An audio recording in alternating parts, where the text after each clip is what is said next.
Hello friends, classification of elements and periodic table lecture second. कालच्या लेक्चरला आपण डोबेरायनस triads and न्यूलँड Octave law हे दोन नियम बघितले होते की त्यांनी इलेमेंटचं जे क्लासिफिकेशन केलं होतं ते कोणत्या आधारावरती केलं होतं. Dobereiner's triad arrange the group of 3 element according to their increasing atomic weight. डोबेरायनने काय होतं, जे इलिमेंटची अरेंजमेंट केली होती ती 3-3च्या ग्रुपमध्ये केली होती आणि कशाच्या आधारावरती, त्याच्या वाढत्या अणुवस्तुमाना आधारावरती केली होती. आणि he found that the atomic weight of middle element is equal to the average atomic mass of extreme 2 element. त्याला असं आढळलं की मधल्या मूलद्रव्याचं जे ऍटॉमिक मास आहे किंवा ऍटॉमिक वेट आहे ते कोणासारखं आहे, पहिल्या आणि शेवटच्या मूलद्रव्याची जर बेरीज घेतली त्यांचं जर ऍव्हरेज काढलं तर त्याच्यासारखं आहे. आणि त्याला आपण काय म्हणतो, डोबेरायनस ट्रायड्स किंवा डोबेरायनस ट्रायड लॉ. ट्रायड लॉ का म्हणलं होतं, कारण त्यांनी इलेमेंटची जी अरेंजमेंट केली होती 3 इलेमेंटचा काय केलं, त्याने ग्रुप घेतला होता, त्यामुळे त्याला डोबेरायनस ट्रायड असं बोललं. त्यानंतर आपण बघितलं होतं Newland octave. Newland octave also element arrange according to their increasing atomic weight. त्याने पण काय केलं होतं, मूलद्रव्याची जी मांडणी होती ती त्याच्या वाढत्या अणुवस्तुमानानुसार केली होती. आणि त्याला असं आढळलं की पहिल्या मूलद्रव्याचं जे प्रॉपर्टीज आहे त्या कोणासारख्या आहे, 8 नंबरच्या मूलद्रव्यासारखे आहे, म्हणून त्याने त्याला नाव दिलं होतं Newland law of octave. The properties of the first element is equal to the properties of the 8 element starting from anywhere. आपण कुठून जर सुरुवात केली तर जे पहिल्या मूलद्रव्याचे जे गुणधर्म होते ते कोणासारखे होते, नेहमीच्याला 8 नंबरच्या मूलद्रव्यासारखे होते. हे काल 2 नियम 2 लॉ आपण बघितले होते on the basis of the classification of the element. Okay, then आज आपण बघणार आहोत मेंडेलिव्ह पिरियडिक लॉ किंवा मेंडेलिव्ह पिरियडिक टेबल.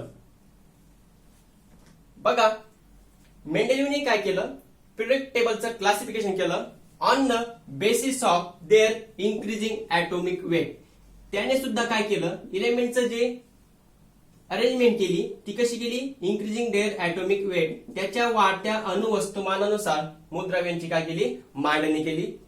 ज्यावेळेस मेंडेलिव्हचं पिरियडिक टेबल वरती काम चालू होतं, at that time Lothar mayor याचं सुद्धा क्लासिफिकेशन ऑफ द इलेमेंट याच्यावरती काम चालू होतं.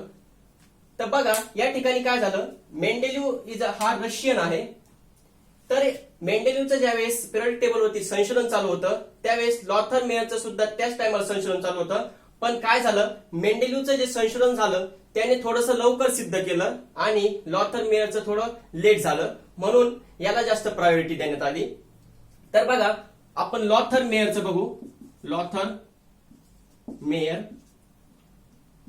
मेयरने कशी अरेंजमेंट केली होती मूलद्रव्याची. तर बघा लॉथर मेयरने जे सांगितलं होतं ती पिरियडिक टेबलचं जे क्लासिफिकेशन केलं होतं ते कशाच्या आधारावरती केलं, ग्राफिकल पद्धतीने सांगितलं होतं. त्याने कसं सांगितलं, ग्राफिकल पद्धतीने सांगितलं इलेमेंटचं क्लासिफिकेशन. आणि जे मेंडेलिव्हने पिरियडिक टेबलचं जे क्लासिफिकेशन सांगितलं ते टेबलच्या फॉर्म मध्ये सांगितलं. तर बघा लॉथर मेयरने काय केलं होतं, ग्राफ घेतला होता, ऍटॉमिक व्हॉल्यूम वर्सेस त्यांनी काय केलं होतं, atomic volume versus atomic weight यांच्या दोघांचा त्याने काय काढला होता, ग्राफ काढला होता. आणि त्याला असं आढळलं की जे सेम ग्रुप आहे ऑन अ सेम पोझिशन येतात, जे सेम ग्रुप आहे ते कसे येतात, सेम पोझिशन येतात, कुठे, ग्राफ वरती. बघा त्याला जो ग्राफचं स्ट्रक्चर मिळालं होतं ते ह्या पद्धतीने त्याला काय मिळालं, ग्राफचं स्ट्रक्चर मिळालं होतं. आता या ठिकाणी या एक्स्ट्रीमला वरती त्याला सेम ग्रुपचे इलेमेंट आढळले, त्यांच्या प्रॉपर्टी पण कशा आढळल्या, त्याला सेम आढळल्या. फॉर एक्झाम्पल सोडियम, पोटॅशियम आणि rubidium. धीज 3 elements which is present in only 1 group and shows same property. तर बघा ग्राफिकलच्या आधारे त्याला असं लक्षात आलं, जे सारखे मूलद्रव्य आहेत त्यांच्या ज्या प्रॉपर्टीज आहेत त्यांची जी पोझिशन आहे ग्राफ वरती ती कशी आहे, सारखी आहे. त्यानंतर फॉर एक्झाम्पल इथं मॅग्नेशियम, नंतर कॅल्शियम आणि स्ट्रॉन्थियम हे जे मूलद्रव्य आहेत यांची पण त्याला काय आढळलं, पोझिशन कशी आढळली, सारखी आढळली. का बरं सारखी आढळली असेल, कारण मॅग्नेशियम, कॅल्शियम आणि स्ट्रॉन्टियम हे एकाच ग्रुपमध्ये येतात आणि एकाच ग्रुपमध्ये येणारे जे मूलद्रव्य असतात त्यांचे तुम्हाला माहित आहे फिजिकल प्रॉपर्टी किंवा ज्या प्रॉपर्टी असतात त्या कशा येतात, सारखे येतात. त्याप्रमाणे इथं समजा काहीतरी एक्स वाय झेड असे काहीतरी मूलद्रव्य असेल, इथं ए बी सी असे काही एलिमेंट असेल, तर यांच्या ज्या प्रॉपर्टी होत्या त्या कशा येत होत्या, सारख्या येत होत्या आणि त्यांची पोझिशन जे इलेमेंट एकाच ग्रुपमध्ये असेल किंवा ज्यांची फॅमिली एकच असेल त्यांच्या ज्या प्रॉपर्टी येत होत्या ते कशा होत्या, सारख्या दाखवत होतो तो पुढे ग्राफ वरती. तर बघा काय झालं, element at similar position occur have similar property. जे इलेमेंट काय येतात सारख्या पोझिशन वरती येतात त्यांच्या ज्या प्रॉपर्टी असतात त्या कशा असतात, सारख्या असतात. हे कोणी सांगितलं रे, लॉथर मेयरने सांगितलं. लॉथर मेयरचं आणि मेंडेलिव्हचं जे त्यांनी शोधलं, इलेमेंटचं जे क्लासिफिकेशन केलं ते दोघांनी पण सारखंच केलं, दोघांनी एकच थीम मांडली. पण एवढं झालं की लॉथर मेयरनी काय केलं, ते ग्राफिकल मेथडने रिप्रेझेंट करण्याचा काय बघितला, लाईन बघितला. पण मेंडेलिव्हने काय केलं, मेंडेलिव्हने हा एका टेबलच्या फॉर्म मध्ये पिरियडिक टेबलची काय केली, अरेंजमेंट केली आणि पिरियडिक टेबलच्या फॉर्म मध्ये करून त्याने थोडंसं लॉथर मेयरच्या अगोदर थोडंसं लवकर दाखवलं की माझा पिरियडिक टेबल तयार आहे. मी अशा पद्धतीने काय केली, मूलद्रव्याची इलेमेंटची अरेंजमेंट केली. त्यामुळे मेंडेलिव्ह पिरियडिक लॉ त्याने एक तयार केला.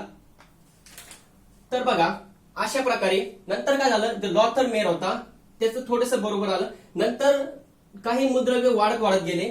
त्यानंतर इथं ग्राफवरती काय वाढली, थोडीशी अडचण व्हायला लागली. बरोबर तिथं मेन्शन करता येईना कशा, प्रत्येक मूलद्रव्य प्रत्येक ग्रुपमध्ये मूलद्रव्य तिथे मेन्शन करता येईना.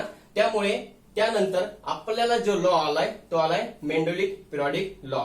तर बघा मेंडेलिव्ह पिरियडिक लॉ काय सांगतो, मेंडेलिव्हने जे इलेमेंटचं क्लासिफिकेशन केलं ते कोणत्या आधारावरती केलं हे मी तुम्हाला सांगितलं. त्याने केलं increasing atomic weight. Increasing atomic weight त्याच्या वाढत्या अणुवस्तुमानानुसार त्याने काय केलं होतं, इलेमेंटची अरेंजमेंट केली होती. त्यानंतर असं म्हणतात की मेंडेलिव्हला हा जो पिरियडिक टेबल आला होता तो त्याच्या झोपेमध्ये असणाऱ्या स्वप्नामध्ये त्याला आला आणि त्याने तो पिरियडिक टेबल तसा लिहून काढला. तर बघा स्वप्नात एखादी गोष्ट केव्हा येते, ज्यावेळेस आपण त्याच्यामध्ये पूर्ण क्षमतेने आपण त्याच्यामध्ये जर कॉन्सन्ट्रेशन करत असेल तर ती एखादी गोष्ट आपल्या स्वप्नात पण पडू शकते. अनुभव बघा घेऊन. तर बघा मेंडेलिव्हने काय केलं, पिरियडिक टेबल मांडला on the basis of their increasing atomic weight आणि त्याची जी अरेंजमेंट होती ती त्याच्या वाढत्या अणुवस्तुमानानुसार होती. वाढत्या अणुवस्तुमानानुसार असताना त्यांनी जे मूलद्रव्याची अरेंजमेंट केली होती त्यांनी त्या मूलद्रव्याने ऑक्टेव्हचा लॉ फॉलो केला नाही, नॉट ऑक्टेव्ह लॉ फॉलो. त्यांनी अष्टकाचा नियम फॉलो केला नाही, जो कोणी सांगितलं होता, न्यूलँडने सांगितलं होता. त्याप्रमाणे आफ्टर सर्टन फिक्स इंटरवल काय झालं, आफ्टर सर्टेन फिक्स इंटरवल ज्या प्रॉपर्टीज आहे, कोणाच्या property, after fix interval the properties of element are repeated. आणि त्यानंतर त्याला असं आढळलं की ऑक्टेट लॉ नुसार नाही किंवा डोबेरायनच्या ट्रायड नुसार नाही, तर काहीतरी ठराविक काळानंतर ज्या इलेमेंटच्या प्रॉपर्टी असतात त्या काय होतात, रिपीटेड होतात आणि त्याला काय दिलं त्याने, पिरियॉडिसिटी असं काय दिलं, नाव दिलं. हे कोणी सांगितलं होतं, न्यूलँडने पण सांगितलं होतं. पण मेंडेलिव्हने काय केलं, एक स्वतःचा लॉ तयार केला. लॉ असा होता, the physical and chemical properties of a element are the periodic function of their atomic weight.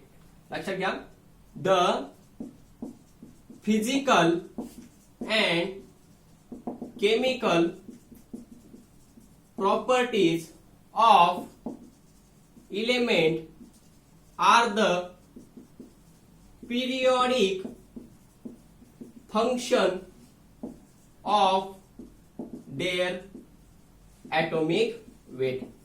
जे मूलद्रव्यांचे भौतिक किंवा जे रासायनिक गुणधर्म असतात ते भौतिक किंवा रासायनिक गुणधर्म हे कोणाचे पिरियडिक फंक्शन असतात, कोणावरती डिपेंड असतात, देअर ऍटॉमिक वेट. मूलद्रव्याचे भौतिक आणि रासायनिक गुणधर्म हे त्यांच्या अणुवस्तुमानाचे काय, आवर्ती फल आहे. म्हणजे ते पिरियडिक प्रॉपर्टी किंवा ज्या फिजिकल प्रॉपर्टी आहेत त्या कोणावरती डिपेंड आहे, ऍटॉमिक वेट वरती डिपेंड आहे. For example Y is a function of x, म्हणजे वाय कोणावरती अवलंबून आहे, एक्स वरती अवलंबून आहे. त्याचप्रमाणे ह्या इलेमेंटच्या ज्या फिजिकल प्रॉपर्टी होत्या त्या कोणावरती अवलंबून होत्या, त्याच्या ऍटॉमिक वेट वरती. Right down this periodic law, Mendeleev periodic law. The physical and the chemical property of element are the periodic function of their atomic weight. इथलं लिहू एक मिनिट.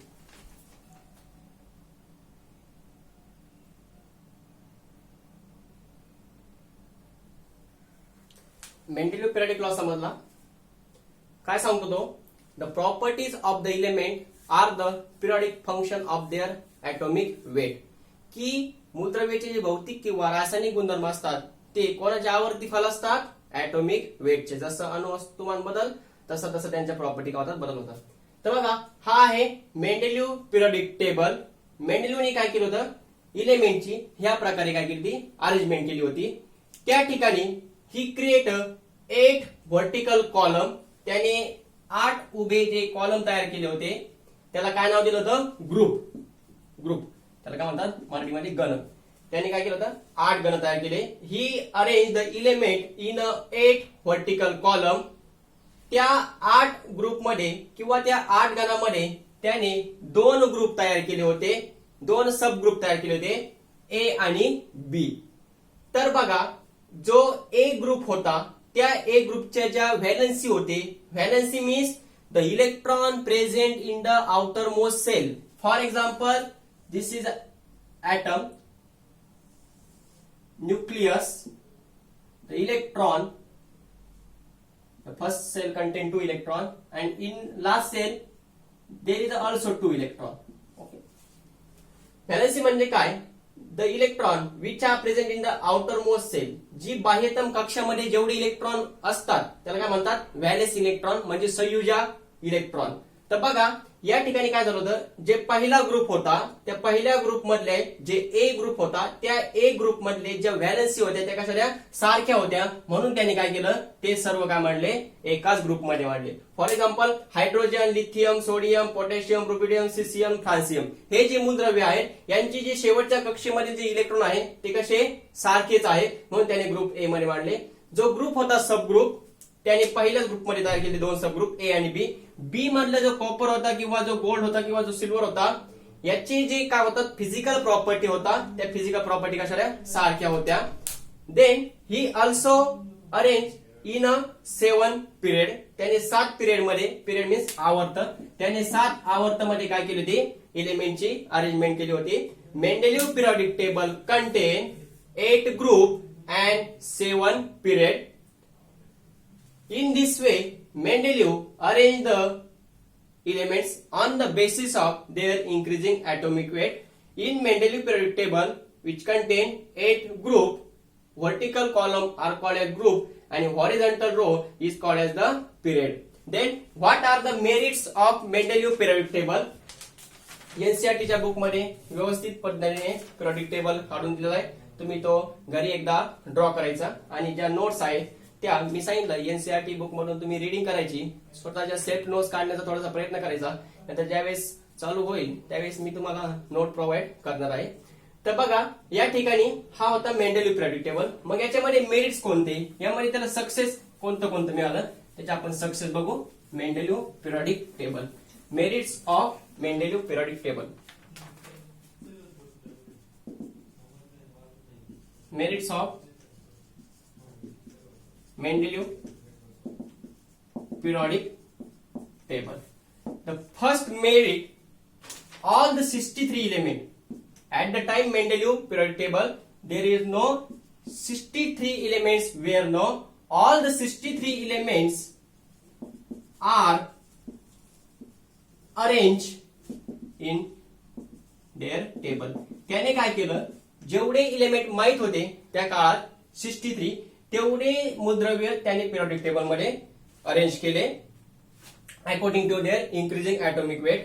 नंतर पिरियडिक प्रॉपर्टीज असतात, त्याचे ज्या काय असतात पिरियडिक प्रॉपर्टी असतात directly proportional to the atomic weight. त्याने आणखीन काय सांगितलं? ज्या पिरियडिक प्रॉपर्टी असतात त्या कशानुसार बदलतात किंवा कशावरती अवलंबून असतात? त्या असतात atomic weight. Periodic property depend on atomic weight. हा त्याचा दुसरा मेरिट आहे. थर्ड मेरिट, ज्या वेळेस गॅसियस जे नोबेल गॅस होते किंवा गॅसियस फॉर अनडिस्कवर इलेमेंट्स, जे अनडिस्कवर इलेमेंट झाले होते त्यावेळेस त्याने काय ठेवलं होतं, त्याच्यासाठी काहीतरी स्पेस ठेवला होता. Periodic property undiscover element, for example समजा जो अल्युमिनियम होता, अल्युमिनियमच्या खाली तुम्ही आता ग्रुपमध्ये बघितलं असेल, त्याने खाली स्पेस दिला होता. त्याला असं वाटलं काहीतरी काळानंतर जर एखाद्या मूलद्रव्याचा जर शोध लागला तर आपण तो जो मूलद्रव्य आहे तो कोणासारखे गुणधर्म दाखवाल, अल्युमिनियम सारखे गुणधर्म दाखवाल. त्याने का जागा सोडली होती, कारण ह्या अल्युमिनियमचा आणि त्याच्या खालचा जो मूलद्रव्य होता यांचा जो ऍटॉमिक वेट मधला जो डिफरन्स होता तो डिफरन्स काय होता, खूप जास्त होता. त्यामुळे त्याच्या लक्षात आलं की भविष्यात इथे कुठेतरी एखादा मूलद्रव्य सापडेल की तो काय करल, ह्या अल्युमिनियम सारखे काय करल, प्रॉपर्टी बिहेव करल. मग त्याने काय नाव दिलं त्याला, इका अल्युमिनियम. त्याने असं नाव दिलं, इका अल्युमिनियम. वाय, कारण तो काय करल, ह्या अल्युमिनियम सारख्या प्रॉपर्टी दाखवल. पण ज्यावेळेस त्या इलेमेंटचा शोध लागला तो होता गॅलियम, आणि काय झालं, गॅलियम हा कोणासारखे गुणधर्म दाखवू लागला, अल्युमिनियम सारखे. त्यानंतर दुसरं एक्झाम्पल सिलिकॉन होता, सिलिकॉनच्या खाली पण त्याने स्पेस म्हणजे मोकळी जागा ठेवली होती, त्याला नाव दिलं त्याने इका सिलिकॉन. आणि ज्या वेळेस त्या मूलद्रव्याचा शोध लागला त्याचं नाव होतं जर्मेनियम. तर बघा हे त्याचं मेरिट आहे. त्याला असं व्हिज्युअलाइज झालं की भविष्यात जर एखाद्या एलिमेंटचा जर शोध लागला तर त्याने काय केलं, त्याच्यासाठी पिरियोडिक टेबल मध्ये काय ठेवली होती, जागा, एम्प्टी स्पेस तसा ठेवला होता. These are the some merits of Mendeleev periodic table. Okay, first merit is that all the 63 elements are arrange in the table. त्याने जेवढे इलेमेंट माहित होते तेवढे इलेमेंट कशामध्ये अरेंज केले, या पिरियोडिक टेबल मध्ये अरेंज केले. त्याप्रमाणे त्याने आणखीन काय सांगितलं की जे ऍटॉमिक प्रॉपर्टी असतात त्या कशावरती अवलंबून असतात, त्याच्या ऍटॉमिक वेट वरती अवलंबून असतात. त्यानंतर जे गॅस होते अनडिस्कवर एलिमेंट त्याच्यासाठी त्याने काय केलं होतं, स्पेस या ठिकाणी ठेवला होता. त्यानंतर काही इलेमेंट असे होते की त्यांचा जो ऍटॉमिक वेट मधला डिफरन्स होता, वरच्या पिरियड मधल्या एलिमेंटचा आणि खालच्या पिरियड मधल्या एलिमेंटचा, त्यांचा ऍटॉमिक डिफरन्स खूप होता ऍटॉमिक वेटचा. त्याने काय केलं, त्या ठिकाणी तिथं एम्प्टी जागा ठेवली, कारण त्याला असं भासलं होतं की भविष्यात जर मूलद्रव्याचा काहीतरी शोध लागला तर ते त्याच्या वरच्या इलेमेंट सारखे काय दाखवतील, गुणधर्म दाखवतील. कारण ते कसे एकाच ग्रुपमध्ये होते, आणि जर इलेमेंट जर एकाच ग्रुपमध्ये जर असेल तर त्यांच्या ज्या प्रॉपर्टी असतात, फॉर एक्झाम्पल त्याची डेन्सिटी असेल, त्याचा मेल्टिंग पॉइंट असेल किंवा त्याची व्हॅलन्सी असेल, हे सगळ्या ज्या प्रॉपर्टी असतात त्या एकाच ग्रुप मधल्या इलेमेंटच्या कशा असतात, सारख्याच असतात. हे काय होते मेंडेलिव्हचे merits. Then what are the demerits of Mendeleev periodic table. मेंडेलिव्हच्या पिरियोडिक टेबल मध्ये मेंडेलिव्ह काय सांगू शकला नाही, त्याने बरचस मेरिट्स सांगितले. त्यानंतर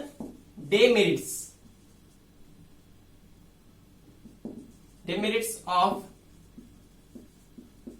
Mendeleev periodic table. Mendeleev periodic table मधले demerits. First demerits, grouping of dissimilar element. First demerit, grouping of dissimilar element. आता डिसिमिलर एलिमेंट म्हणजे काय, त्याने काय केलं, सोडियम, पोटॅशियम आणि रुबिडियम हा एक ग्रुप आहे, आणि कॉपर अँड सिल्वर हा एक एलिमेंटचा ग्रुप आहे. काय झालं, त्याने एका ग्रुपमध्ये दोन सब ग्रुप केले होते, ए आणि बी. पण ही जी ग्रुपिंग होती ती डिसिमिलर एलिमेंटची होती. त्याने यासाठी ह्या ग्रुपसाठी एक वेगळं आवर्त तयार, एक वेगळा गण तयार करायला पाहिजे होता, आणि ह्या ग्रुपसाठी त्याने एक वेगळा गण करायचा होता. पण त्याने काय केलं, जे इलेमेंट वेगवेगळे गुणधर्म दाखवतात, ज्यांची सिमिलरिटी कशी वेगवेगळी, तरी त्यांनी काय केलं तर एकाच ग्रुपमध्ये ठेवले होते. हे काय त्याचं डेमिट्स आहे. Okay, then second, separation of similar element. Separation of similar element. पण काही वेळेस काय झालं, सेपरेशन ऑफ सिमिलर एलिमेंट, आता जो प्लॅटिनम किंवा गोल्ड आहे, बरोबर आहे, या ठिकाणी हे जे इलेमेंट आहे ते कसे सिमिलर आहे. मग सिमिलर इलेमेंट म्हणल्यावर त्यांच्या ज्या प्रॉपर्टी आहेत त्या कशा येतील, सिमिलर येतील. फिजिकल प्रॉपर्टी असू द्या त्यांच्या. पण त्याने काय केलं, हे तुम्ही पिरियोडिक टेबल मध्ये आता बघितलं असेल. पिरियोडिक टेबल आपल्या लक्षात पाहिजे. मॉडर्न पिरियोडिक टेबल तर तो लक्षात ठेवण्याच्या ट्रिक मी सांगणार आहे. 5 मिनिटांमध्ये तुमचा अख्खा जो मॉडर्न पिरियोडिक टेबल आहे 118 एलिमेंट तुमचे लर्न होणार आहे. ते आपण उद्याच्या लेक्चरला बघणार आहोत की मॉडर्न पिरियोडिक टेबल काय आहे. पण हा मेंडेलिव्हचा सुद्धा पिरियोडिक टेबल तुम्हाला माहिती पाहिजे. याच्यावरती सुद्धा क्वेश्चन विचारले जाऊ शकतात.